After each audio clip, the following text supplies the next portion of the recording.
Yo, what's going on, you guys? It's your boy, the FOOTI to the Biggie here once again, and today's video is about the Ricky Bands fight tomorrow night for the light welterweight WBA World Championship. So let's get straight into it. So let's just start off at the top of the bill. Ricky Burns back in Glasgow. First time the Hydro has ever hosted a professional boxing show. It has hosted obviously the Commonwealth Games a couple of years ago.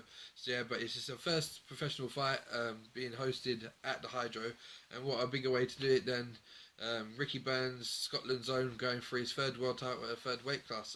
So Ricky Burns tomorrow night moves up to light welterweight, where he takes on Marcio De Rocco from Italy. Del Rocco's on a bit of a roll at the moment. He's had 3 knockout wins in a row. He's former European champion, hasn't lost for a good while, has quite a good strong record. He's 40 wins, 1 loss, 1 draw. The 1 loss was by way of knockout, but that was many years ago. So Ricky Burns is fighting at light welterweight for the WBA world title. Obviously, you know, Ricky Burns is a former super featherweight WBO champion, lightweight WBO world champion. And yeah, this is it. This is it for Ricky Burns. If he wins tomorrow night, he makes history. So yeah, I don't think it's going to be an easy fight. I think De Rocco will make it quite hard for Ricky Burns. I don't think Ricky Burns have it his own way. For me, this fight for me goes by what has Ricky Burns got left. Is it the old Ricky Burns that we used to know, sorry, where he used to throw punches in bunches, had a good engine, had a good motor? Is going up to light welterweight going to be too much for him? Because, you know, he has been up at light welterweight before and he didn't look his best at light welterweight. So let's see what Ricky Burns are we going to get tomorrow night. Hopefully we get a good Ricky Burns. And hopefully Ricky Burns can pull it out of the bag. Myself, obviously, I live in Scotland now. I was at the exhibition centre, which is next to the Hydro, a couple of years ago when Ricky Burns lost his lightweight WBO lightweight title to Terence Crawford. Ricky Burns didn't look good that night, but to be fair, Terence Crawford is a phenomenal fighter. Obviously, he's been tipped in America to be the next Floyd Mayweather. He is a really good, decent fighter. Now moved up to light welterweight as well, and has won the world title light welterweight as well. So Terence Crawford was no punk. So let's see what Ricky Burns has got left. He's had a time of it of late. He's been up, down. Obviously, he broke his jaw not too long ago, and he had quite a bit of time out in the ring from that. When he came back against Crawford, that was his first fight back since the broken jaw. You could tell he's a bit tentative at the time. Obviously, Terence Crawford was just too quick, too sharp, too everything. Won the world title, took it away from him, went back to America with it. Then after that, he had a comeback fight, which he lost on a narrow points because he got knocked down in the first round. Then he went out to America and fought Figueroa in Texas, which, to be honest, was a really good performance for Ricky Burns. I'll be honest with you, he performed a hell of a lot better than I thought he would. Held his own. Obviously, he didn't get the decision, but it was a good effort nonetheless. So yeah, that went well. It raised his profile. He was offered more bigger fights in America if he wanted to take them, so he chose not to. He went back down to lightweight, if I'm not mistaken, for his last 2 fights. Won one by a stoppage, 1 on points. And yeah, that's where we are now. So he's banging on the door for his 3rd world title. I feel for Ricky Burns, this is it now. If he loses this one, I think it is the end of the road now for Ricky Burns. So let's just hope it's one of them magical nights in Scotland, in Glasgow on Saturday night. You know, he's had some good nights in Scotland. Obviously, he won his 1st world title in Glasgow at the Birkenhead Arena. He wiped out Kevin Mitchell at the exhibition centre, which is next to the Hydro, within 3 or 4 rounds, which was a good win for him. So yeah, this is it. This is it. It's shit or bust, as they say, for Ricky Burns. It's either win or nothing, and that is the bottom line of it. His career is on the line. It's win or nothing. I don't see anywhere he can go after this if he doesn't win it. To be honest, he's been British champion, he's been Commonwealth champion, he's been a 2-time world champion. So where does he go for this? I don't know. Unfortunately for Ricky Burns, he has had his financial problems in his career.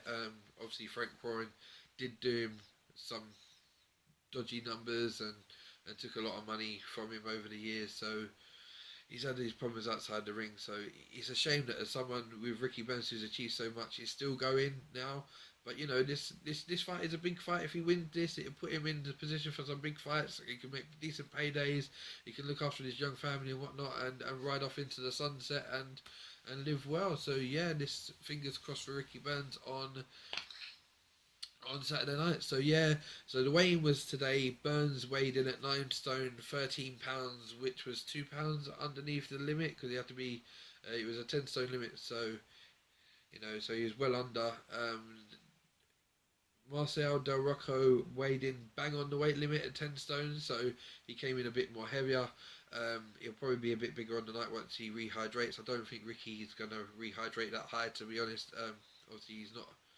You know, he's come through the weight division, so I can't see him over rehydrating, to be honest. So yeah, let's see what happens. Hopefully it's a good night in Scotland for Ricky Burns. I just want to touch on the undercard a bit before I sign off this video, because there is some decent talent on the undercard. There's a cracking fight down at light welterweight. Yep, the British light welterweight title is on the line. Tyrone Nurse is in Glasgow defending his title against Willie Limond. A lot of people may know Willie Limond for being the first guy to drop Amir Khan when they fought for the Commonwealth title quite a few years ago now, to be honest. So Willie Limond is fighting for the British title. Another one who's had a really good career, Willie Limond. Obviously, he lost to Amir Khan. He then fought Eric Morales for a Diamond WBC title or something out in Mexico. He beat Curtis Woodhouse not too long ago for a British title at light welterweight. Then he was a bit inactive and he got stripped to the title and blah blah blah. So this is him fighting for the title again. I think again for Willie Limond, this is it's shit or bust again situation for him. So that's the chief supporting undercard, which should be a really good fight. Tyrone Nurse is slick, hasn't got much power, but he is quite slick. He's a good boxer, good mover. So yeah, that should be a cracking fight as well. Also on the card, you got John Lewis Dickinson fighting at cruiserweight against Tony McCarthy. I don't know too much about Tony McCarthy, but John Lewis Dickinson's never in a bad tear up, to be honest. Gets a lot of knockout wins, so that should be one to look out for. Jack Ryder's also on the card. You've got the return of Anthony Gogo from the London 2012 Olympics returning. He's been out for a while injured, and Anthony Gogo returns on the card as well. You've got Conor Benn, Nigel Benn's son, making his debut, well, not his professional debut in Glasgow, but he's making his debut in Glasgow to the Scottish fans. And yeah, that's one to look forward to. I think Conor Benn, he looks alright so far. You would just have to see where he goes to see if he lives up to the hype of what he dad did. So yeah, also last but not least, Charlie Flynn, the Scottish Commonwealth champion, returns to the scene of the crime where he won his Commonwealth gold, to the Hydro. Yeah, Charlie Flynn's coming along well. I think he's 9-0 now, if I'm not mistaken. So he's coming along well.